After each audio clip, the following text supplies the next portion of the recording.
Burada konuştuğumuz hiçbir şey kesinlikle bir yatırım tavsiyesi değildir. Eğer yatırım yapmak istiyorsanız lütfen kendi araştırmanızı kendiniz yapın ve özgür iradenizle karar verin.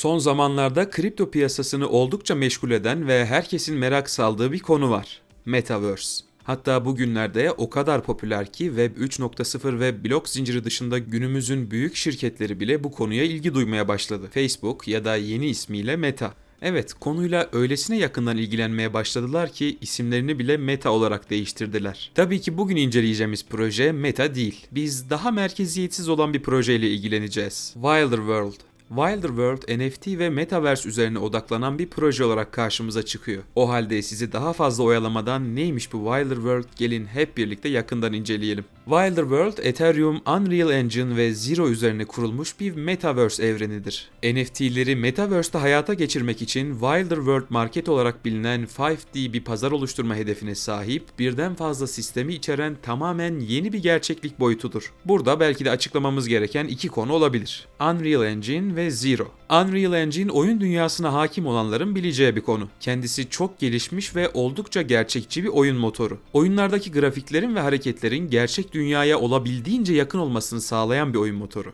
Bu oyun motoru sayesinde Wilder World'ün diğer Metaverse projeleri arasından görsellik kalitesiyle öne çıkabileceğini söyleyebiliriz. Zero ise video oyunları için çoklu blok zincir ağıdır. Blok zincir üzerindeki oyunların diğer zincirlerle bağlantı kurmasını sağlayacak olan bir teknoloji ürünü. Wilder World, merkezi olmayan ve topluluk tarafından yönetilen bir kuruluş iddiasıyla giriş yapıyor. Kullanıcıların bu Metaverse içerisinde sanat eserlerini üretmelerini, keşfetmelerini, toplamalarını, paylaşmalarını ve NFT'ler şeklinde satmalarını sağlar. Ve bunları yapacak her kullanıcı için ayrı vaatlerde bulunuyor. Sanatçılar ve içerik üreticiler. Wilder World Metaverse içerisinde üreticilerin ihtiyaç duyduğu altyapıyı hazırlayacağını vaat ediyor. Koleksiyoncular ve yatırımcılar. Koleksiyonlar için Web 3 özellikleri barındıran bir likit NFT pazarı oluşturuyor. Topluluk ve hayran kitlesi. Birçok sanatçı hayranı ve izleyicisinin yapmak istediği ancak pek de mümkün olmayan bir konuyu Metaverse ile halletmeyi hedefliyor ve daha etkileyici bağlantılar kurmayı vaat ediyor. Bu üç özelliği ele aldığımızda bizim aklımıza gelen ilk şey Wilder World'ün tamamen kendi içerisinde bir evren oluşturmak istediği oldu. Sanatçıdan yatırımcıya, yatırımcıdan topluluk üyesine kadar herkesin ortak bir alanda buluştuğu ve tüm işlemleri tek bir yerden yapabildiği bir evren. Kullanıcılar NFT satın almak, satmak veya oluşturmak için ayrı bir uygulamaya ihtiyaç duymadan hepsini tek bir platform içerisinde halledebilecek. Wilder World'ü diğer platformlardan ayıran bir diğer önemli özellik ise sanatçılardan ücret talep etmiyor oluşu. Birçok platform %15 ile 30 arasında bir kesinti yaparken Wilder World bunu talep etmiyor. Bu sayede daha fazla ve kaliteli sanatçıyı da bünyesine katmayı hedefliyor. Peki oynanabilir olacak mı? Wilder World'ü umut vaat eden bir proje yapan en büyük özellik çok kapsamlı oluşu. Şimdiye kadar yalnızca NFT'ler, sanatçılar ve yatırımcılar açısından vaat ettiklerinden bahsettik. Projenin şu an net olmasa da oyun içinde belirli planları var. Ancak önceliği NFT'lere vermiş durumdalar. Wilder World, Miami şehrine benzeyen bir şehir olan Miami'yi inşa etti bile.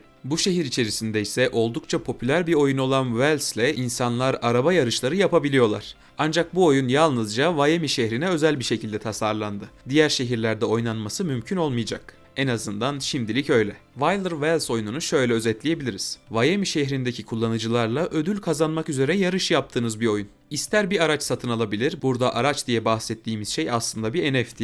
İsterseniz de başka bir kullanıcıdan aracını belirli bir süre karşılığında kiralayabiliyorsunuz. Hazır oyundan bahsetmişken gelin birlikte oyun NFT sistemine biraz daha yakından bakalım. Oyun NFT'leri. Biraz önce bahsettiğimiz Wilder Wells, Wilder World üzerindeki oyunlardan yalnızca bir tanesi ve NFT'ler sistem içerisinde uygun bir şekilde kullanılıyor. Oyunda kazandığınız bir araba, elde ettiğiniz bir arsa, gayrimenkul ya da oyun içi bir nesne tokenize edilip para kazanmanızı sağlayabilir. Liquid NFT Market. Başta bahsettiğimiz üzere sanatçılar bu marketlerde eserlerini yayınlayıp gelir elde edebilirler. Bunun yanında başka platformlardan getirilen NFT'ler oyunda hazır bir şekilde kullanılabilir, değiştirilebilir ya da satışa sunulabilir. Bunun için oldukça ideal bir platform olarak tasarlanmıştır.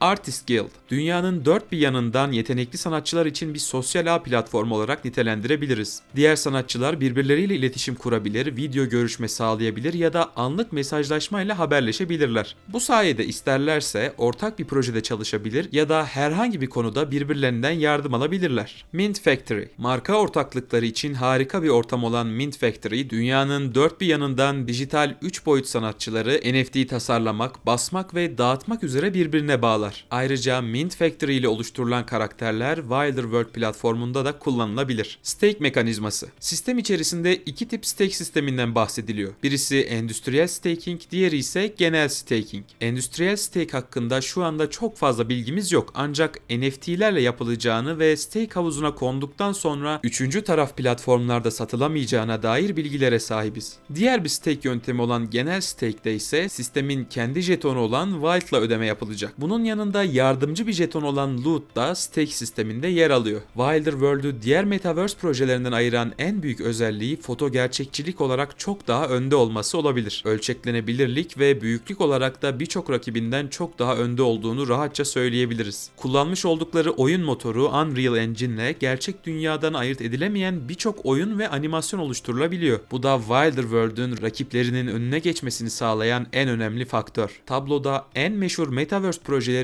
olan kıyaslamayı görebilirsiniz. Foto gerçekçilik ve ölçeklenebilirlik açısından şu anda rakipsiz olduğunu söyleyebiliriz. Şimdi ise takımı yakından inceleyelim. David Westlin. David Westlin şirketin kurucu CEO'su. London Business School'dan mezun olmuş ve daha öncesinde kripto paralar için tahminler sunan HedgeTrade ve blok zincir destekli araçlar geliştiren bir şirket olan Roblox Development'ı kurmuş. Blok zincir alanında deneyimli olduğunu söyleyebiliriz. Wilder World'ün dünyanın çeşitli ülkelerinden 100'ün üzerinde çalışanı mevcut. Bir kripto projesi için çok yüksek bir sayı. Geliştiriciden tasarımcıya birçok alanda epey fazla kişi. Ancak her zaman dediğimiz gibi yatırım yapacağınız projenin takımını detaylı olarak incelemeden asla yatırım yapmayın. Projenin başarısı takımın donanım seviyesine ve çalışma düzenlerine bağlıdır. 2021 yol haritasını tamamladıklarını görebiliyoruz. Belirledikleri hedefleri gerçekleştirmeleri proje istikrarı açısından olumlu bir haber. 2022 için henüz bir yol haritası yayınlamamışlar. Ancak kısa süre içerisinde yayınlayacaklarını düşünüyoruz. Erken aşamadaki bir proje için gayet makul seviyede bir yatırımcı topluluğuna erişmiş durumdalar. İçlerinde bizim daha önce incelediğimiz projelerden aşina olduğumuz yatırımcı şirketler de mevcut. Wilder World'ün jeton ekonomisine ve vesting sistemine baktığımızda oldukça makul göründüğünü söyleyebiliriz. Fiyat baskısını kırmak için mantıklı bir vesting sistemi oluşturmuşlar. Wild token'ını Gate.io'dan, Uniswap'ten, KuCoin'den, Maxi Global'den ve Who.com'dan satın alabilirsiniz. Bizim projeyi incelediğimiz günlerde $4 civarından işlem görüyor.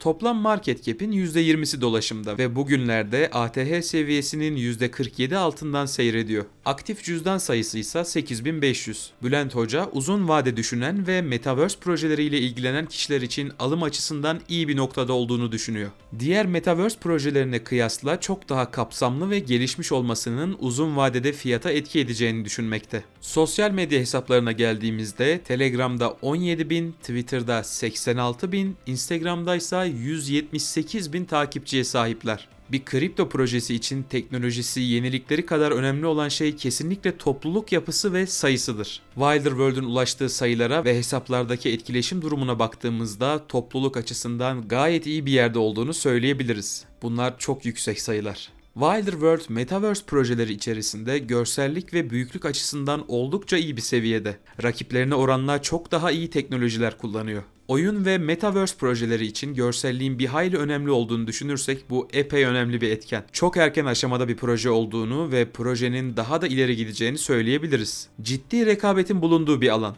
Ancak ellerindeki donanımları doğru kullanmaları halinde rakiplerinden daha iyi konuma geleceklerini söyleyebiliriz. Proje açısından en büyük eksinin Ethereum üzerindeki ağ maliyetinin olduğunu söyleyebiliriz. Alım açısından da güzel bir yerde bulunması ayrı bir avantaj olarak karşımıza çıkıyor. Ancak burada belirtmemiz gereken önemli bir husus var. Biz herhangi bir proje için şu kadar katlanacak, fiyatı şu kadar olacak gibi gerçeklikten uzak yorumlar yapmayı prensip olarak doğru bulmuyoruz. Bu tamamen bize özgü bir durum. Eğer amacımız topluluğumuzu büyütmek olsaydı kesinlikle bu tip yorumlarda bulunurduk. Zaten kanalımızda incelediğimiz projelerin biz inceledikten sonraki fiyat listesini paylaştığımız bir video mevcut. Dileyenler hangi projeleri incelediğimizi ve bu zamana kadarki ilerleyişlerini o videodan görebilirler. Kanalımıza abone olmayı, videoyu beğenmeyi ve bildirimleri aktif hale getirmeyi unutmayın. Bir sonraki incelememizde görüşmek üzere.